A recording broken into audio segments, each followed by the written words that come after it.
Halo Sobat Dunia Film Channel, dimanapun kalian berada, kembali lagi di sini. Salah satu film yang diangkat dari kisah nyata kriminal, The Good Nurse, yang dimana ada seorang perawat, yang dengan tega membunuh pasiennya. Bagaimana alur ceritanya? Langsung saja kita saksikan. Jangan lupa like, komen dan subscribe ya.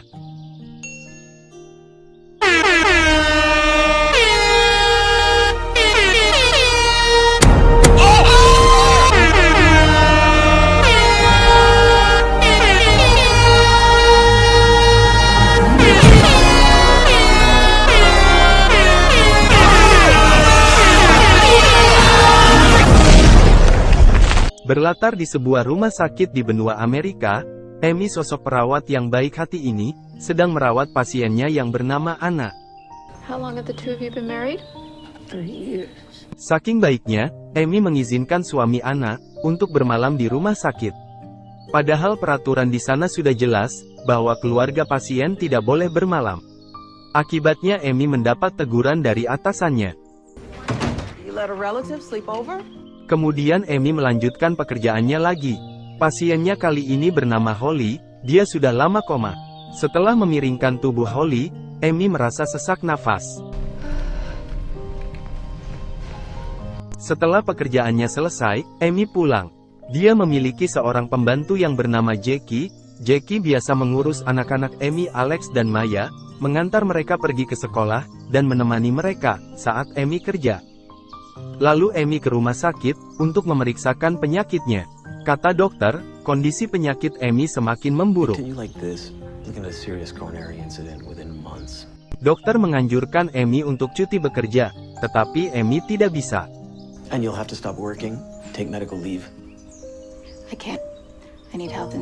Amy terus memikirkan apa yang diucapkan dokter tadi. Malamnya Amy kembali bekerja lagi. Dia melihat ada sosok perawat baru. Amy langsung menghampirinya. Charlie. Hi, Charlie. Amy. Namanya Charlie. Amy mengajak Charlie untuk berkeliling ruangan dan mengajarinya.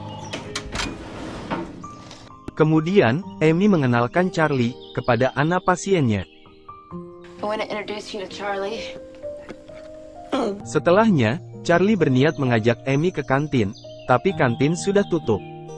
Sorry. Cafeteria closes at 11. Amy yang baik hati, menawari Charlie makanan yang dibawa Amy. Akhirnya mereka pun makan berdua. I think this is great. Di rumah, Alex anak Amy marah karena hal sepele. Crap! Why the hell are you yelling at Jackie? Lagi-lagi, Amy merasakan sesak nafas setiap kali selesai memiringkan badan Holly. Kemudian Amy istirahat di tempat yang sepi. Hal itu diketahui oleh Charlie. What's going on? You okay? Amy menceritakan penyakitnya kepada Charlie. Cardiomyopathy. Amy meminta Charlie agar tidak bercerita kepada siapapun. Untuk mendapat asuransi kesehatan, Amy harus bekerja selama 1 tahun. How much longer do you need to work here before you get your insurance? 4 months. Atasan Amy memberitahunya bahwa pasien yang bernama Anna sudah meninggal. 3:10 fired. Right at shift change. Anna? Yes, Mrs. Martinez. Lalu, Amy dan Charlie mengurus jenazah Anna. My mom died in the hospital when I was a kid.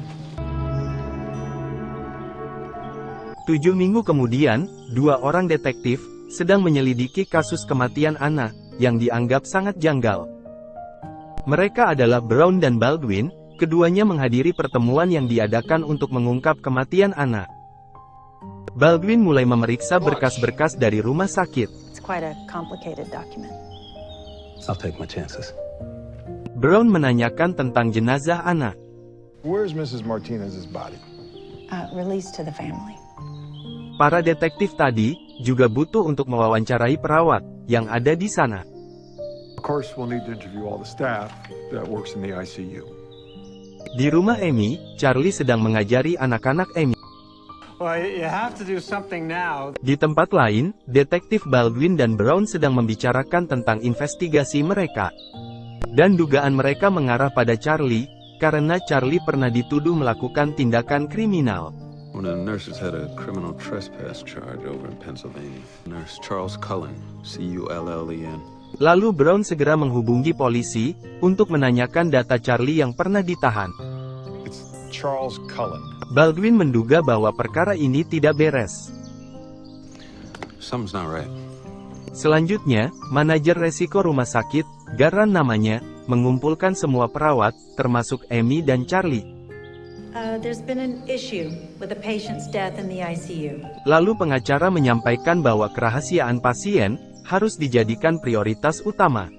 Jaksa penuntut memberitahu Baldwin dan Brown bahwa saat wawancara nanti Garran dan pengacara akan mendampingi para perawat. The only condition that they asked for is that she be in the room. Kini giliran Amy yang akan diwawancarai. Di tengah pembicaraan, ada staf yang ingin berbicara dengan Garran. Setelahnya Amy kembali diwawancarai. See any deviations there? Setelah Amy melihat berkas yang dibawa detektif, Amy mengatakan bahwa ada hal yang tidak benar. That the insulin in her system wasn't made in her body, gave it to her. Lalu Brown bertanya mengenai Charlie. We understand that you work with a Charlie Cullen. Amy menjelaskan, dan mengatakan, bahwa Charlie adalah perawat yang baik.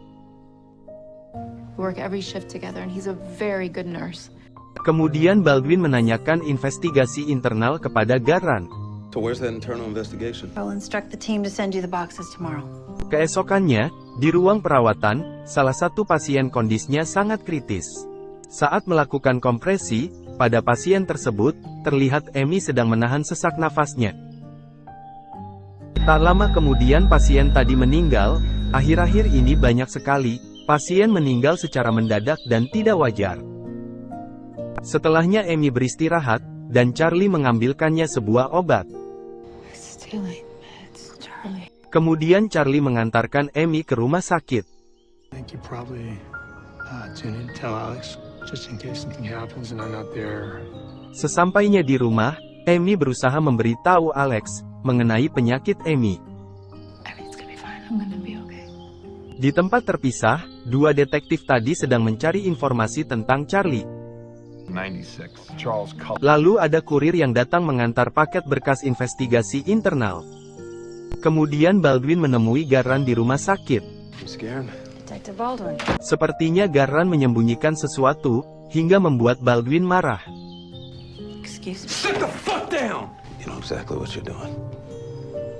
Malamnya, Amy mendapat pasien baru lagi, ia bernama Kelly. Suami Kelly meminta izin kepada Amy, ia harus membawa bayinya. I know you're not supposed to have babies and It's okay. thank you. Detektif Brown dan Baldwin terus menyelidiki kematian anak. Insulin? Yeah, and another one, get this. Akibat kemarahan Baldwin pada Garran tadi, menyebabkan mereka dilarang ke rumah sakit lagi. Well, too late. You've both been banned from the hospital property. Di rumah sakit, Amy kembali merawat Kelly, ternyata kondisi Kelly semakin melemah. Amy tahu bahwa ada insulin di tubuh Kelly, yang seharusnya itu bukan obat untuk Kelly. There's insulin in her system. Kemudian kondisi Kelly semakin kritis dan akhirnya dia meninggal. Sesampainya Amy di rumah, ia kedatangan tamu. Ternyata dua detektif, Baldwin dan Brown. Is there another victim? Another double medication error? Lalu Amy bertemu dengan teman lamanya, yang juga pernah satu tempat kerja dengan Charlie. Teman Amy bercerita bahwa saat Charlie bekerja dulu, ditemukan kandungan insulin pada infus, dan bekas tusukan jarum di ruang penyimpanan. They found insulin in a dead guy's saline bag. And the ones in the store, somebody had dosed them before they went out. Dengan rasa penasaran yang semakin memuncak, Amy pun pergi ke ruang penyimpanan di rumah sakit. Ia lalu memeriksa kantong insulin, ternyata benar ia menemukan kantong insulin yang telah bocor. Amy terkejut, hal itu membuatnya pingsan dan harus dilarikan ke ruang gawat darurat. Amy tampak seperti orang ketakutan saat melihat Charlie, hingga Amy melepas selang pada infusnya, dan ia memutuskan untuk pulang. Kemudian Amy bertemu dengan dua detektif tadi, dan menceritakan apa yang terjadi. He does it in the storage room. Baldwin menunjukkan kepada Amy data yang diberikan rumah sakit. There's said it only keeps the file for 4 weeks. No, it's a computer. Detektif tadi butuh jasad yang utuh untuk dilakukan autopsi. What we need is an actual body. Amy meminta izin kepada suami Kelly, dan autopsi dilakukan. Saat di rumah sakit, Amy memantau Charlie saat akan mengganti infus. Amy yakin bahwa infus yang dibawa Charlie ada kandungan insulinnya.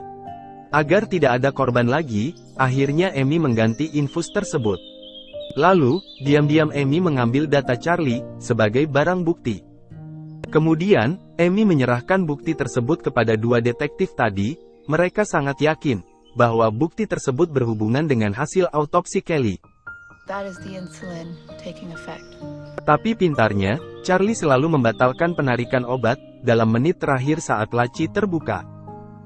So when you cancel at the last minute, the drawer opens, but it reports it as a cancellation. Setelahnya, Garland secara tiba-tiba memanggil Charlie dan memecatnya dengan alasan yang mengejutkan. These discrepancies on your application form leave us with no option but to let you go. Di tempat lain, para detektif tadi sudah mendengar kabar bahwa Charlie sudah dipecat.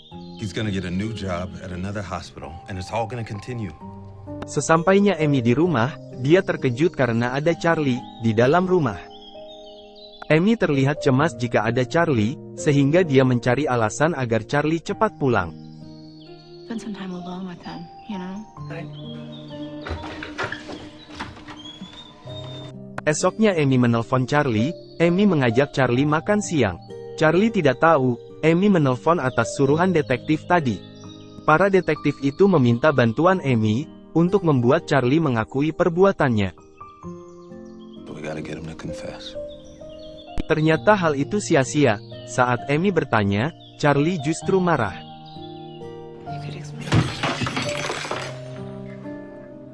Saat Charlie menuju rumah sakit yang baru, di tengah perjalanan dia diberhentikan oleh mobil polisi, lalu polisi menangkapnya.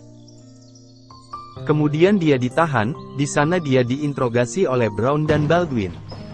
Cullen, for the record, could you please state your full name? Charles Cullen.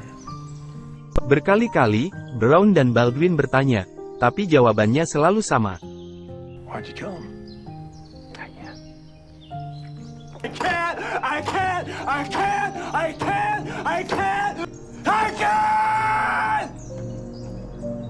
Keesokan paginya, Baldwin mendatangi rumah Amy. He's not gonna break, he's not gonna confess. Dan akhirnya, Amy memutuskan untuk menemui Charlie di penjara. Amy meminta Baldwin untuk melepas borgol di tangan Charlie. Can you take his handcuffs off, please? Amy melihat Charlie tampak kedinginan, sehingga ia memasangkan sweaternya pada tubuh Charlie. Amy berusaha menenangkan Charlie. Amy ingin Charlie mengatakan yang sebenarnya. Tell the truth. Amy menyuruhnya mengatakan nama-nama pasien yang sengaja ia bunuh. Names. Douglas Stevenson, Anna Martina, Kelly Anderson. Jack Ivans. Yeah, Jack. Saat Amy menanyakan motifnya apa, Charlie tidak pernah mau mengaku. Why? They didn't stop me. Untuk menghindari hukuman mati, Charlie mengaku bersalah atas pembunuhan 29 pasien. Jumlah korban sesungguhnya diyakini ada 400 orang pasien. Dia dipenjara di negara bagian New Jersey, dan tidak ada pembebasan bersyarat untuk dia, sampai tahun 2403. Cerita berakhir. Terima kasih telah menyaksikan.